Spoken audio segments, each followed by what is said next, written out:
odayaasha aniga waxaan ku dooranayo shirkoodan iska jeclaa odayaasha aniga oo heli kara oday 80 jir dheemanka lagu yeeyo ku dhex jiro ma heli doono wiil 20 jir qalanjadan quruxda badan u jeedaan xoolaheeda waxa iska leenin oday oo 80 jir badalan muuqaalka iyo sheergaray galmudug waxa iska soo daba dhacaya dhacdooyinka cajiibka ah ee laga soo warinayay deegaanadaasi haddii aad maqli jirtay gabar lagu qasbay oday ama nin da ah in ay guursato daawada waxaan hadda ku hayaa gabar iyadu dalbanaysa nin da ahaan ka weyn oo ciroolo ah si ay nolosha ula qaybsato gabdhaha hadda muuqaalkan daawanaya aniga waxay ila tahay inaan ka aqli badanahay sababtoo ayka habeen walba dhooc 20 jir la hadlaan oo ciyaalsiya aniga oday weyn oo 80 jir aan jeclahay oo la hadlaa habeenkii la arko Sahra Caato oo joogta deegaanada galmudug waxay sheegtay arrin ciroole iyo saqiirba ka yaabisay taasi oo ah in odayaasha 80 sano jirka ah dhinaca sariirta ama gogasha ay kaga fiican yihiin wiilasha da'da yar ee maanta jira sida aan wada ogsoonnahay inta badan gabdhaha Soomaaliyeed aad ayay u necab yihiin in uu oday ka kor qufaco oo ay markaasi sariir la wadaagaan balse Sahra Caato ayaa qaadatay go'aan cajiib ah inta aanan muuqaalkan oo dhammaystiran kula wadaagin fadlan daawada muuqaalkan like saar si uu u gaaro saaxiibo fara badan oo fariintan ay u gaarto una share garee saaxiibada qiimaha leh ee Facebook oo kugu weheliya si aynu u helno saaxiibo u qalbi furan sida adiga oo kale ilaa aan shaqaansiga bilaabay ilaa hadda waxaan jeclahay inaan oday 80 jir aan guursado oo nolol la wadaago waana la wadaagi doonaa insha Allah rajaynayo aniga jimco walba odayga 80 sano jir waan wada lahaay beer dalxiisan tagi leen sawiraan soo wada gal lahayn aniga odayga 80 sano jir haddii aan guursado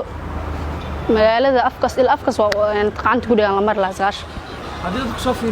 haddii soo fiiriyaan waxa ay galanaya dad qof walba jacayl odayga 80 jirkaan jeclaa macnaha Sahra Caato oo ku nool deegaanada galmudug ayaa sheegtay in aanay doonayn guursanayna nin da'diisa ka hooseeya 80 sano waa arrin la yaab leh waxay sheegtay in wiilasha yaryar aanay jacayl iyo naxariis waxba ka aqoon oo ay iyadu si gaar ah uga hesho odayaasha waaweyn ee ciroolayaasha ah iyadoo xustay in odayaasha ay shirkooda jeceshahay magacay waa Sahra Kuweyn waxaan joogaa degmada Gurceel waxaana gabadh ugu caateysan degmada Gurceel mustaqbalka waxaan jeclaan lahay nin oday 80 jir inaan guursado aniga odayaashu way naxariis badan yihiin dhan walba way ku fiican yihiin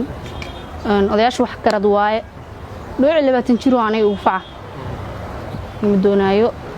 Soomaalida hore waxay ugu mahmaaday naag ninkii dhali kara dhaqi kara halka odaga 80 jirka kama suurtagelayso inuu inta ku soo waco oo ku dhaho naaskaada ay tus iyo kilkiladaada ay tus iyo futadaada ay tus kama suurtagelayso laakiin wiilka 20 jirka inta ku soo waco wuxuu ku leeyahay asagoon xitaa wax wajiga ka leeyahay aan la arkin naasahaada ay tus iyo video ii soo dir horta badan dadku waxay dhahaan odayaashu dhanka sariirta kuma fiicna balse aniga waxaan aaminsanahay odayaasha dhanka sariirta 100% way ku wanaagsan yihiin aniga odagaan jeclahay ilaa 8 saac waan wada hadalnaa sababtoo ay taan waan isjecelnahay anigana waan jeclahay isagana waan u jecel yahay marka kalama maarno waqti walba waan isla wada hadalnaa